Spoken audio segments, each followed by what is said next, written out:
देख रहे हैं हमारा सेगमेंट डॉग टॉक और बिलखुसूस फोकस है जी बच्चों के ऊपर। आप सर्दियां आते ही वैसे तो हर कोई हेल्थ इश्यूज से कंडीशन से निबत आजमा है, लेकिन बच्चे ज़्यादा इफ़ेक्टेड हैं।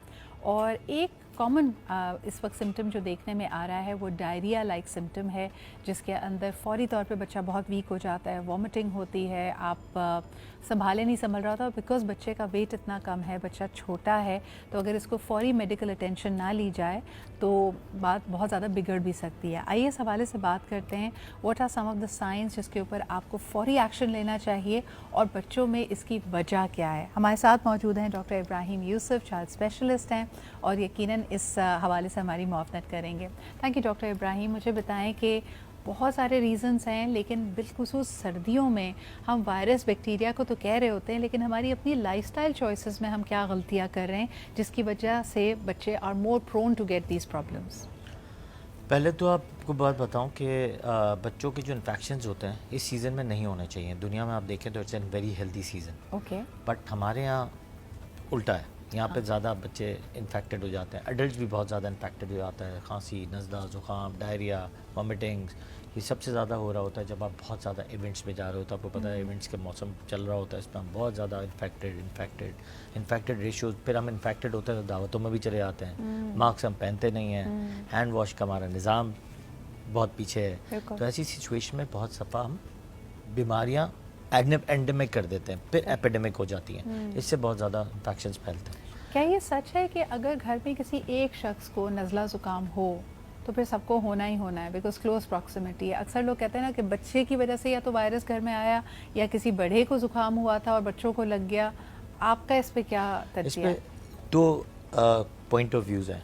एक तो पॉइंट ऑफ व्यू है कि किसी को कांटेक्ट से हुआ कि सामने बहुत ज़्यादा नज़ला था, घर में बच्चे, बड़े बच्चे थे, छोटा बच्चा है, बड़े बच्चे इन्फेक्टेड होके आए स्कूल से या कहीं और जगह से, और छोटा बच्चा इन्फेक्टेड हो गया।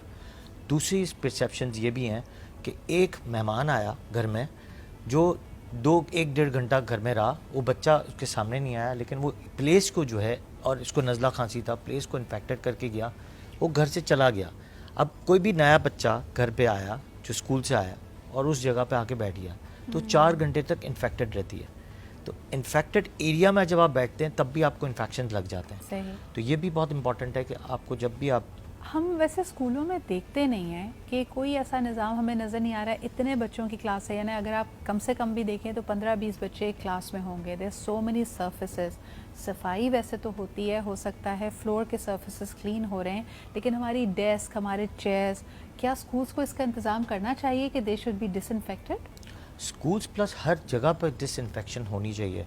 अब अगर फ़र्ज़ करें आप स्कूल में जा रहे हैं, डेस्क है, पेंसिल है, रबर्स हैं, जब अगर फ़र्ज़ करें मेरे इन्फेक्शन मुझे लगा हुआ है, अगर मैंने खांसी उसी कर हाथ दी, से आपने नाक साफ की, बच्चे ने उसी हाथ से of रबड़ course, उठा लिया। अब जब तो खांसी करनी है तो आपको ऐसे करनी है, इधर नहीं करनी है। अगर खांसी करनी भी है, खांसी हो भी रही है, नज़ला हो भी रहा है, तो you have to use tissue paper या मास्क। अब अगर किसी और को हो रही है तो दूर जाके करे, पीछे हो जाए। हाँ। लेकिन हम ऐसा नहीं करते हैं, हाँ। हम डायरेक्टली किसी के मुंह में कर देते हैं। अच्छा, एक सेकेंडली चीज़, इन्फेक्शन हाँ, जो फैलता है सबसे जी, ज़्यादा, वो जी। फैलता है छोटे बच्चे जब झूलों पे जा रहे होते हैं। Yes. मिसाल के तौर पे जहाँ पे बहुत ही कंजेस्टेड प्लेस होती है, एक तो शादी वाले एरियाज़ हैं जिस पर ओपन एरियाज़ हैं या बहुत बड़े बड़े एरियाज़ हैं। जो प्लेइंग एरियाज़ होते हैं, जो झूले वाले एरियाज़ जो होते हैं, वो बहुत ही कंजेस्टेड होते हैं। वहाँ पे तो इन्फेक्शन लगा और आपके बच्चे ने दोबारा दूसरे बच्चे ने हाथ लगाया, वो तो घर जाके दूसरे दिन हॉस्पिटल में जाना ही जाना है उसको। अच्छा, तो इसका मतलब है पार्क्स, वैसे तो बहुत ज़्यादा लोग नहीं जाते, कराची में पार्क्स तो बहुत कम है, लेकिन लाहौर, इस्लामाबाद में देखती हूँ पब्लिक पार्क्स बहुत हैं जहाँ पे स्विंग्स हैं, स्लाइड्स हैं, उसमें आपने एहतियात करनी है। कराची में हम इसका एक और अल्टरनेटिव देखते हैं, यहाँ पे इंडोर प्लेसेस हैं जहाँ पे मैं हमेशा देख के घबराती हूँ कि वो जो एक नकली हमारे यहाँ ग्रास पैचेस बने हुए हैं, सिंथेटिक ग्रास, हमारे यहाँ भी छोटा सा लगा हुआ है, मुझे लगता है कि ये बीमारी और बैक्टीरिया का गढ़ है। ये आप इसको कैसा समझते हैं? क्योंकि इस पे बच्चे बिल्कुल ऐसे खेल रहे होते हैं जैसे वो घास पे खेल रहे हैं, but it is so dirty at times. उसमें डस्ट की सबसे ज़्यादा वैरायटी होती है और उस पर कहते हैं डर्मोट्रॉफ जो होती है वो आपकी इन्हीं चीज़ों में मिलता है। सही। और वो आपके जब एलर्जीज, किसी बच्चे को एलर्जीज होती हैं, अस्थमा होता है या जिसको राइनाइटिस बहुत ज़्यादा होता है, वो होता इन्हीं जगहों से, जिसमें प्लेसेस ऑफ कारपेट्स, सोफे, ये जो कपड़ा यूज़ करते हैं हम, जिसमें विनाइल यूज़ करते हैं ये जो कारपेट्स होते हैं, इनमें तो सबसे ज़्यादा Synthetic materials इसमें सिंथेटिक होते हैं। मटेरियल्स में सबसे ज़्यादा डर्मेटोफ्स मिलते हैं। वो डस्ट इतनी सीवियरिटी से ऊपर जाता है कि आपका जो राइनाइटिस है वो ठीक ही नहीं होता पूरे मौसम में। बिल्कुल।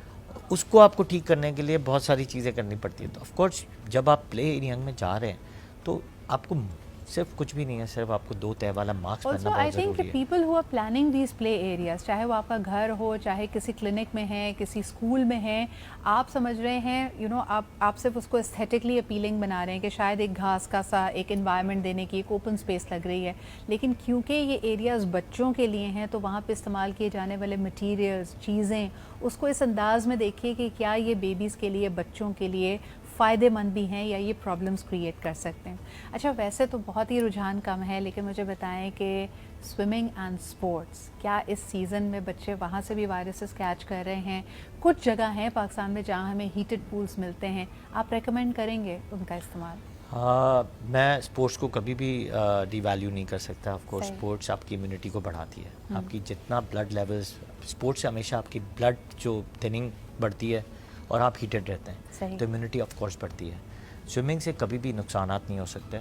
अगर आप वैसे तो ज़्यादातर पूल्स हीटेड नहीं तो वार्म्स तो होते ही हैं, जो भी पूल्स इंटरनेशनल बने हुए हैं, जितने भी क्लब्स हैं उसमें बने हुए हैं, तो ऑफ कोर्स उसको आप मना नहीं कर सकते। बट जो इंडोर्स चीज़ें हैं उसमें आप ऑफ कोर्स अवॉइड करें, जिसमें जहाँ पे इन्फेक्शन रेशियोज़ बढ़ते हैं वहाँ पे आप बच रहे हैं तो ऑटोमेटिकली ठीक है। वॉक करें, कुछ मसला नहीं है। सनलाइट ले, उसमें कोई मसला नहीं है। स्विमिंग करते हैं, उसमें कभी कोई मसला नहीं होता।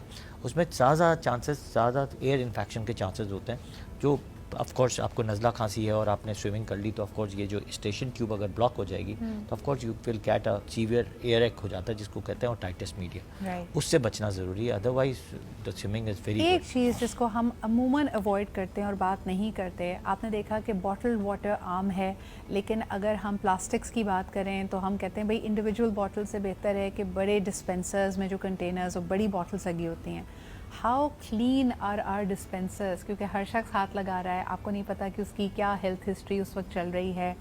That common place way people are getting water, इस पर आप क्या कहेंगे? Of course it's an infected place, ठीक है। एक तो जब आपने कहा प्लास्टिक बॉटल्स की अगर आप फैक्ट्री से निकल के जहाँ तक घर तक पहुँचती है, आप देखें कितने धूप में वो सर्कुलेट करता है।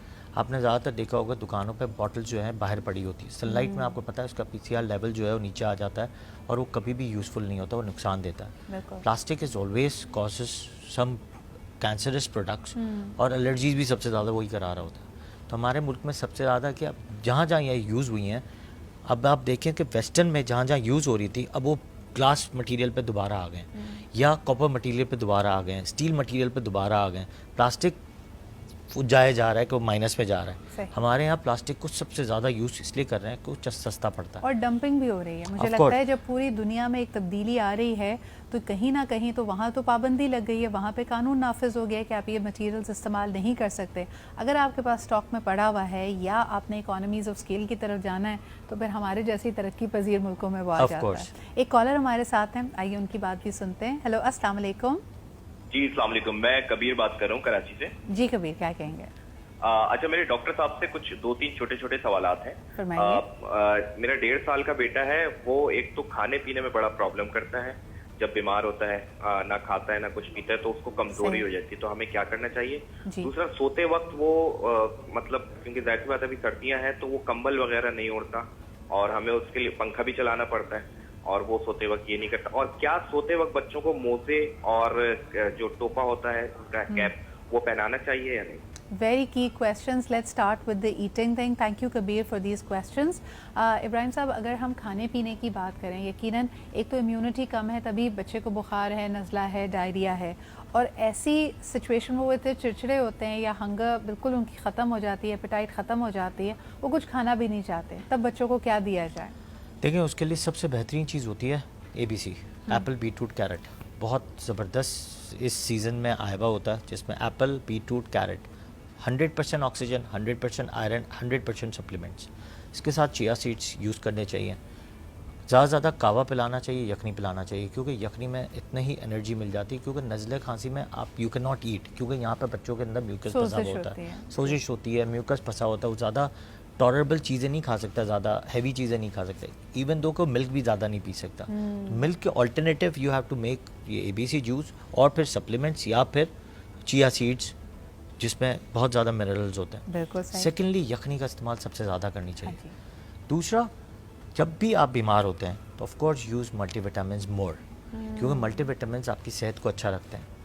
थर्डली आपको यूज़ करना होता है प्रोबायोटिक्स। दुनिया में आजकल बहुत बड़ी रिसर्च चल रही है प्रोबायोटिक्स पे कि आपके प्रोबायोटिक्स आपकी सेहत को, गट हेल्थ के लिए नहीं, पूरी बॉडी के लिए बहुत अच्छी होती है। आपकी बॉडी के इम्यून सिस्टम को स्ट्रॉन्ग रखती है कि जैसे ही आप बीमार होते हैं multivitamins, oxygenations of fruits and plus probiotics. और बॉडी की आपकी बहुत सारी इन्फ्लेमेशन को ख़त्म करती है, बॉडी को इन्फेक्शंस को फाइट करने में हिम्मत देती है। आपको मैं इसका पर्सनल एक्सपीरियंस बताऊं, for a little while I was noticing कि my gums are getting inflamed, और उस पर भी मुझे पहली चीज़ जो मेरे डेंटिस्ट ने रेकमेंड की कि take probiotics and you will see a difference along with mouthwash and other things. अच्छा जी, जो आखिरी सवाल था वो रह गया डॉक्टर इब्राहिम। दो सवाल थे वक्त, हाँ जी, सोते वक्त बच्चे कंबल नहीं लेते, और क्या उनको मोज़े, टोपियाँ और एक्स्ट्रा लेयर्स पहनानी चाहिए या नहीं? अच्छा, कंबल की एक बात आपको बता दूं कि देखिए डिपेंड करता है कि आपके रूम का अपना एटमॉस्फेयर कैसा रखा हुआ है। बहुत ज़्यादा सर्दी होती है, जैसे लाहौर, इस्लामाबाद में आप हीटर भी चला रहे होते हैं, उसके बीच में अगर आपने कंबल ले लिया तो of course you will get heated, exhaust भी होंगे। उसके साथ ऑफ कोर्स जब हीटर चल रहा होता है तो ह्यूमिडिफायर इज़ वेरी इंपॉर्टेंट। साथ में जो है कंबल को आप नहीं ले सकते, क्योंकि हीटेड हो जाएगा तो फीवर हो जाएगा। सुबह अर्ली मॉर्निंग आपको पसीने भी आएंगे, क्योंकि एक तो आपने हीटर की वजह से नाइट्रिक ऑक्साइड ठीक ठाक अंदर ले रहे हैं, हीट भी ले रहे हैं, उसके बाद सफोकेशन शुरू हो जाएगी जिससे आपकी बॉडी के इलेक्ट्रोलाइट्स इम्बैलेंस होंगे। तो जिस वक्त आपको everything you should notice with the furniture और दीवारों से। If we do a rule of thumb, जैसे कहा जाता है कि एडल्ट्स ने जितनी भी लेयर्स पहनी हुई है, जो वो अपने लिए इंतजामात कर रहे हैं, बच्चे के लिए एक एक्स्ट्रा लेयर कर दें। Is that the rule to go by? बिल्कुल, आपको ये देखना है कि बॉडी का टेम्परेचर कितना मेंटेन कर रहा है। आपको बार बार इस फीचर से, यहाँ पे इस हाथ नहीं, पीछे हाथ से बार बार टेम्परेचर चेक करना है कि टेम्परेचर कितना मेंटेन कर रहा है। दूसरा, सर्दी कहाँ से लगती है? उंगलियों से और पाँव के नाखूनों से, वहीं से आपके टेम्परेचर को आप मेंटेन करते हैं। अगर आपने दो चीज़ें, वैसे भी सर्दियों में यहाँ से कुछ फ़र्क नहीं पड़ता।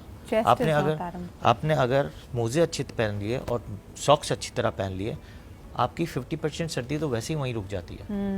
मुझे ये बताइए, वही जो आखिरी सवाल था, हमें बड़े बुजुर्ग हमेशा कहते थे कि सोते वक्त बड़े भी मोज़े पहन के नहीं सोते, सर पे गर्मी चढ़ जाती है। छोटे बच्चों को क्या टोपी या मोज़े पहनाने चाहिए सोते वक्त? ये जो मिथ है वो मिसपरसेप्शन है। ऑफ कोर्स मैंने आपको बताया कि मोज़े और सॉक्स पहनना ज़रूरी है, और अगर आपके कानों में सर्दी लग रही है तो you have to close your ears. भले आप टोपा अगर नहीं भी पहनाना है तो स्टिल आपको यहाँ पे आप कान के एयर पैड्स पहनाना है। सेकेंडली, टोपा क्यों पहनाते हैं? क्योंकि यहाँ पे फ्रंटल साइनसेस होते हैं। जब डायरेक्टली हवा लगती है तो वो साइनसेस जो है ब्लॉक हो जाता है। तो आपको साइनसेस को ब्लॉक ठीक रखने के लिए यू नीड हैट, जब भी आप सर्दी के मौसम में कहीं मूव कर रहे हैं। और अगर आप रात को सो रहे हैं और if you are feeling cold, ज़्यादा फील हो रहा है, या आपके हीमोग्लोबिन लेवल कम है, तो सर्दी भी ज़्यादा लगेगी। तो of course you have to use socks. Socks नहीं यूज़ करना ऐसा कोई मिथ अच्छा, नहीं है। हम भी अक्सर, आप एडल्ट्स को भी देखें, अगर आपको सर्दी ज़्यादा लग रही है तो आप फौरी तौर पे जब बिस्तर में जाएंगे तो you haven't heated up that place, आपके क्विल्ट में भी आपको ठंड लग रही है तो लोग मोज़े पहन कर ही बिस्तर में चले जाते हैं। फौरन आपकी विद टाइम अगर आपका टेम्परेचर मेंटेन होने लगे तो उसके बाद you can take it off. ऐसा नहीं है कि अब कह दिया डॉक्टर साहब ने तो पूरी रात आपने पहन के सोना, ये भी ना करें, राइट? बिल्कुल। बहुत बहुत शुक्रिया for all these tips and insights and hacks. Thank you very much for being here. लेते जी एक छोटा सा ब्रेक, वापस आएंगे with our exclusive conversation with the governor of Sindh जनाब कामरान टिसोरी साहब। तो देखते रहिए and stay with us. You are watching Aaj Pakistan.